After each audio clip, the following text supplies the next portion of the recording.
All right, so we are here at Community Day Midwest, Milwaukee. Thanks for being here. This is really a treat to see everybody. And this crowd in particular, I think y'all are much more experienced than the normal crowds I speak to. So this is gonna be fun.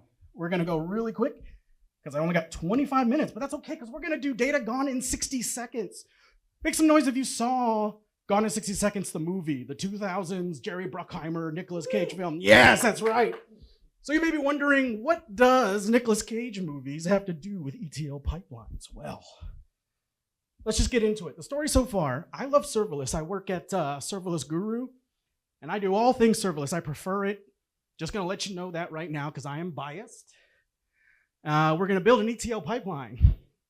But just in the real world and in the movie, we have constraints, requirements, plot devices, villains.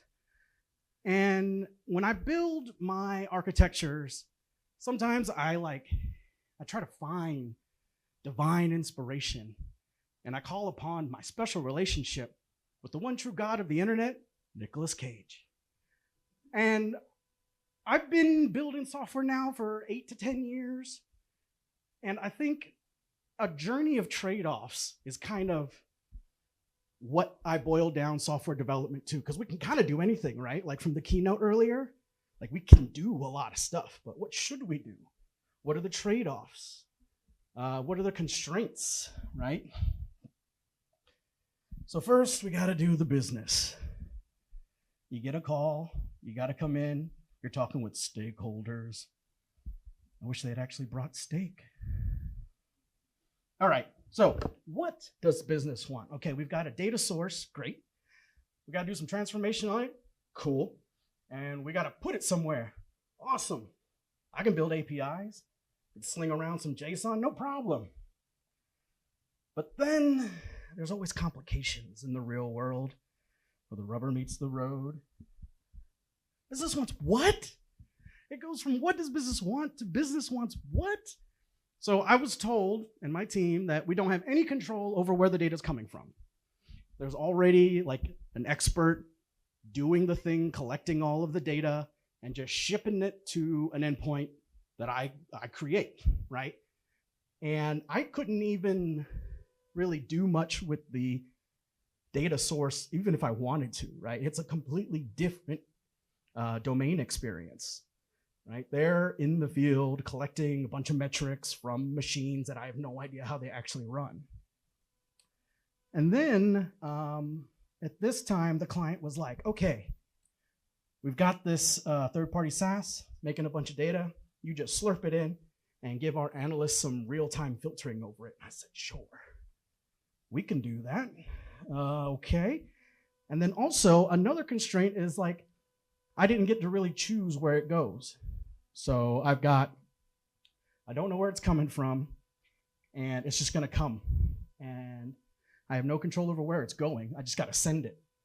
And oh, by the way, I can't overwhelm the downstream system, right? I just can't pump out whatever I want. I gotta listen to wherever the external endpoint is and like batch all my stuff. That's a lot of work.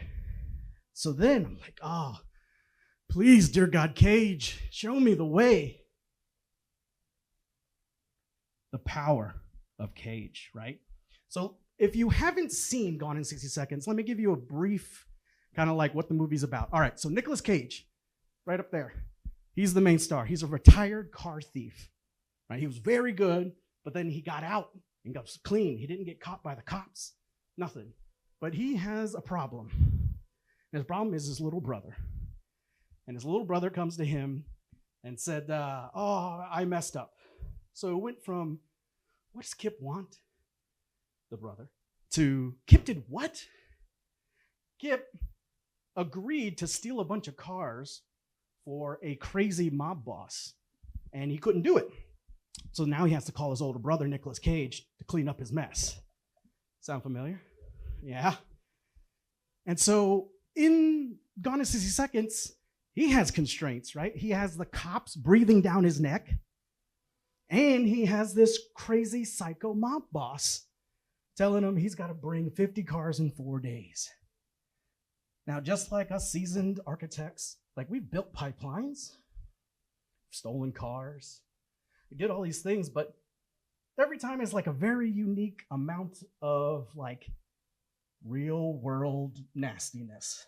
And so what does Nicolas Cage do? Like, how does he get through this intense period? Well, it's my favorite time now where all of us will praise Cage. Ready?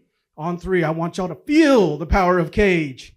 On 3, 1, 2, 3. Praise Cage! That's right, that's what I'm talking about. Let's do it one more time.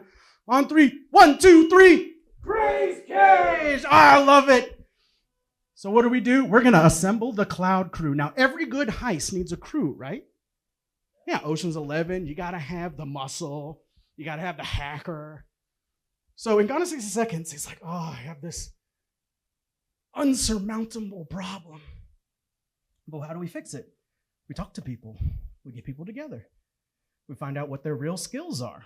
So I don't think I have to tell all of you about serverless and how cool it is, like no ops, right? And we decouple the services, right? And if you think of your Lambdas as the heist crew, right? Every time you deploy a Lambda, you're like hiring a guy. It's like, oh, you're really good at getting into Jeeps, and you're really good at this thing or the other, right? And I'm gonna keep flying because there is not much time. So to the boxes, I do solution architecture, which just means we write a lot of boxes. So this should be pretty simple for folks. We've got the third-party SaaS, sends a post request to an API gateway. I have a Lambda that will ingest it, shove it in S3, and partition it by date. You're like, partition by date? Like, why would we do that? Well, let me tell you. We're gonna put Athena on it. Oh, yeah. So in the movie, there's this guy, Toby. He's the youngest of the crew. And this is a movie that came out in like the 2000s. So when it gets around to Toby, it's like, what does Toby do? Toby's like, I'm good with computers. That's all he had to say. And he becomes the hacker. Now, in my architecture, Toby is kind of like Athena. Athena is a separate service that will allow you to query stuff inside of an S3 bucket with SQL, right? So if we go back to the client requests, this data that's coming out of the field, like, it's important, but only at the time that we're using it. After, if we don't need the data, we don't need to really keep it, right? It's a very real-time system. So I didn't need to stand up an entire database just to hold this data. I can just shove it in an S3 bucket, right? Put a lifetime, what do they call them? Life cycle things on it. So the data lives in S3, partitioned by date. We run our SQL query. Toby here is our hacker. In the movie, what he does is they have this list of cars they have to steal, but they don't know where they are. But Toby the hacker hacks into the DMV system and matches up each of the cars they have to steal with who owns them and where they are. So I thought, yeah, that's an enrichment service, right? Toby's just enriching the data that we already have. And at no point did I have to like create a database, create like a database user with a password and all that. It's all IAM authenticated. And the tricky part in setting up Athena is setting up Athena. Like, you have to define a bunch of tables and you have to do all this like groundwork. So it's not quite as like easy to deploy as like an S3 bucket. But once you have your S3 bucket made and you point Athena to it and you give it a schema, then it'll just slurp in whatever's data that's just sitting in the S3 bucket. And they're great for ad hoc queries. And in this case, the analysts that are like capturing this data and trying to filter it, every day they're doing different analysis on it. They want different slices of the data. So exposing Athena to this data that's coming in is actually a pretty good fit. Now the next thing, this is Otto. So Otto's the old guy of the crew, right? He's the one who's been around the longest. So he holds it down at HQ, at the headquarters. And as they're stealing these cars, they radio into Otto. Otto, got this Camaro. Otto, got this Porsche. Otto is our SQS system.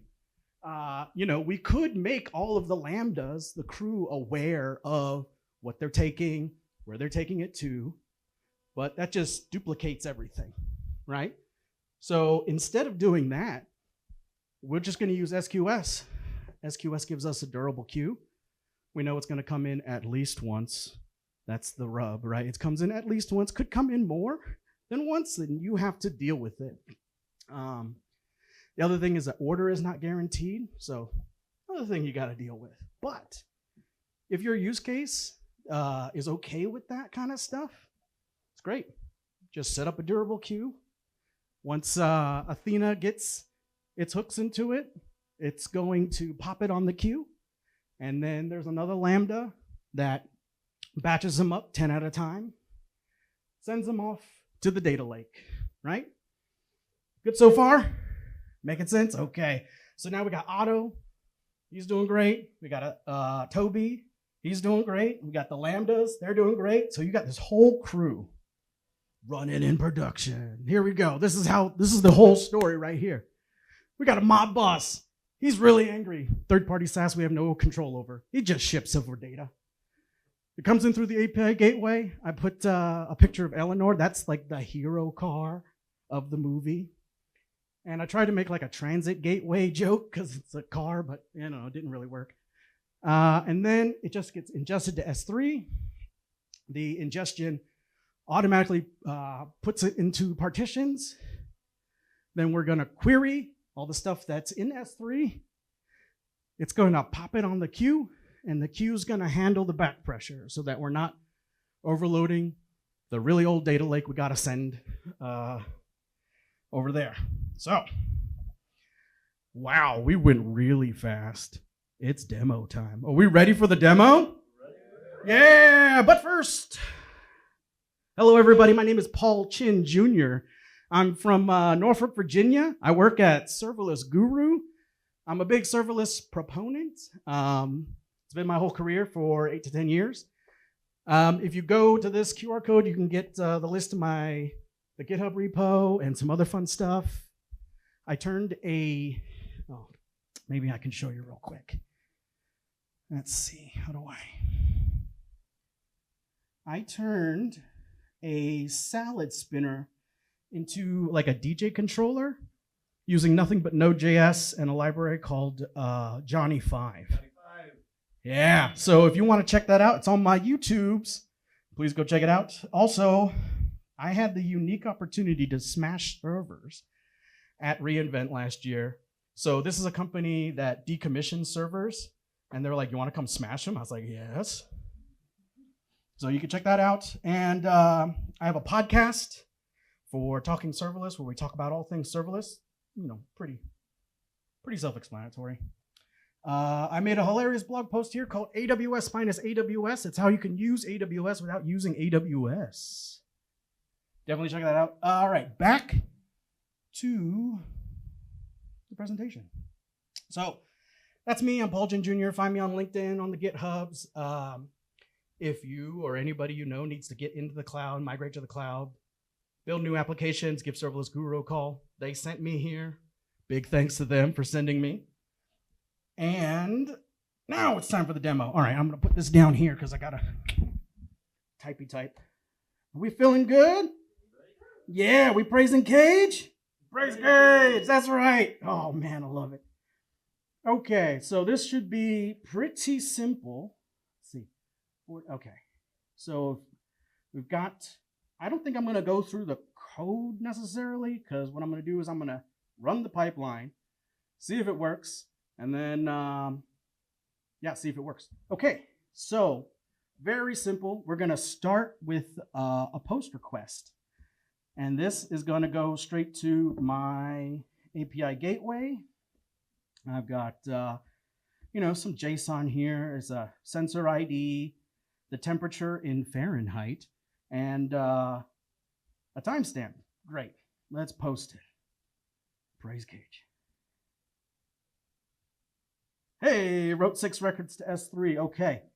Now we're going to go to S3.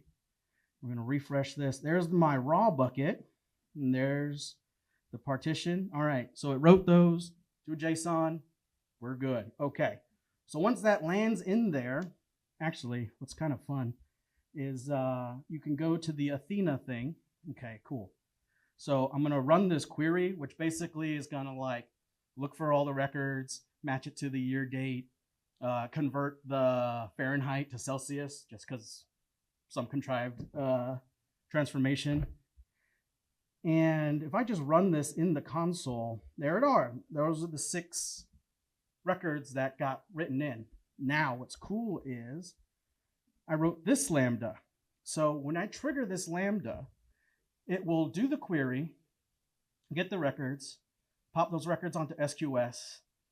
Those, once it's on SQS, the other Lambda that's waiting for messages will poll it, pick it up, and then send a post request to the external data lake. Now, my external data lake is represented by one of my favorite cloud things of all time. It's called Valtown. And if you don't know about Valtown, y'all got to get hip with it.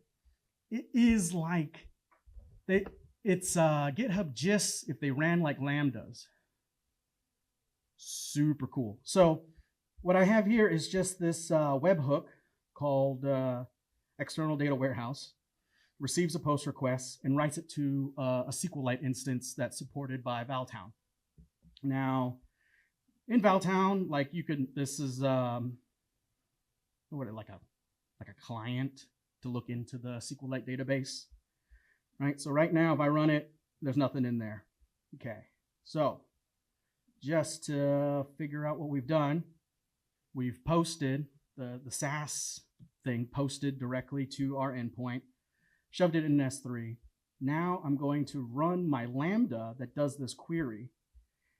And I've set it up so it's like I just hit test, but you could imagine triggering it with a dashboard, which is what we did for the client, right? We exposed like a UI where their analysts can put in different parameters and then run the query, and it runs it in real time. And once they find the data that they're looking for, they can shove it further along down into the data warehouse. Okay, and all the data that they didn't need, it just auto cleans up in S3, right? So it's a nice little self-contained service specifically built for this purpose. All right, so we ran it. It said query executed. Cool, cool. All right, so that means if I check my SQS console and I go to my monitoring, we should see here, messages. Okay. All right, so the messages are clear. So now if we go back to our SQL and I look there, aha, there they are. It's been automatically slurped up. So as soon as I ran this particular Lambda, the Athena query, it does a whole bunch of stuff just in the background. If I go back to this one, right? Just so everybody's kind of on the same page. Like all I did was send a post request in, and then it does a bunch of stuff. And then at that Athena client, I clicked another button, could be triggered by anything. And then it runs, and then it drops the data in a completely different network outside of AWS. That's the full pipeline. I think it's pretty sick. All right, so we are 20 minutes. I got 5 more minutes left, I think, something like that. All right, so you know who I am. I'm Paul Jin Jr. from Serverless Guru. Nice. If you're on the socials, please feel free to say Paul Jin Jr. had the best talk. #praise Cage. All right. Did we learn something? Yeah. All right. So with these talks, I like to break it up into like actionable things for different levels of people. If you're really new to things, go to the repo, try to deploy it for yourself. I deployed it with Sam, and there's instructions for how to set up the Athena tables. And you're only going to get good at this stuff by doing it a bunch of times. Recently, I heard something really, really profound. It was like, if you really want to have like a growth mindset, don't put things as easy and hard. Do it as more familiar and less familiar. Give yourself the grace to be less familiar with things. Like, first time you deploy a pipeline, it's going to suck. Hopefully you have good supportive team members. But if not, like, you really have to just put in the time to do it. Even though AI is going to do it all for you, you still probably want to know what it's doing sometimes. That's my AI talk. Second one. Okay, yeah. Okay, so you're good with pipelines. This stuff, awesome. But how could you really push it, right? So when we're working in AWS, or specifically in these cloud things, they're just services. All these services have different SLAs, different agreements. If you got to put more than 256 kilobytes into that SQS message, it's not going to happen. Like, it's just not, right? Then you have to fall back on like a Kafka cluster or something like that, right? But up until that point, like, try to push the limits. Like, see what these service level agreements are really going to do for you. Like, where can you really break it? How about security? Like, take a look at my repo, tear it up, you know, see if there's stuff in there. I love opening it up to everybody. And then lastly, if you are a hard, grizzled AWS veteran, I challenge you, could you praise Cage with all of your architecture documents, right? When I have to present this stuff to the holders of stakes, I end up having to do a lot of storytelling. You got to convince these people that this is the right architecture, it's the right level of trade-offs, it's the right level of this, that, and the other. And I find that it's much easier to do when I have a narrative to go with it. Like, if I just say, like, man, this mob boss, totally on me.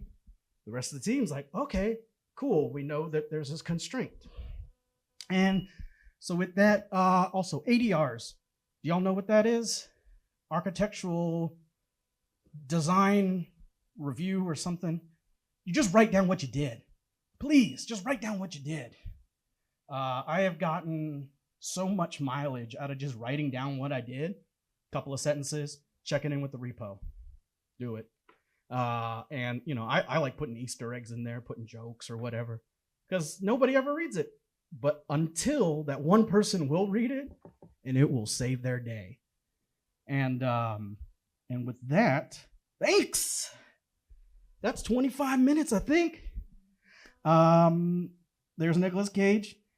And also coming soon, The Devil I Know sequel, an Aurora D-sequel ghostwriter story.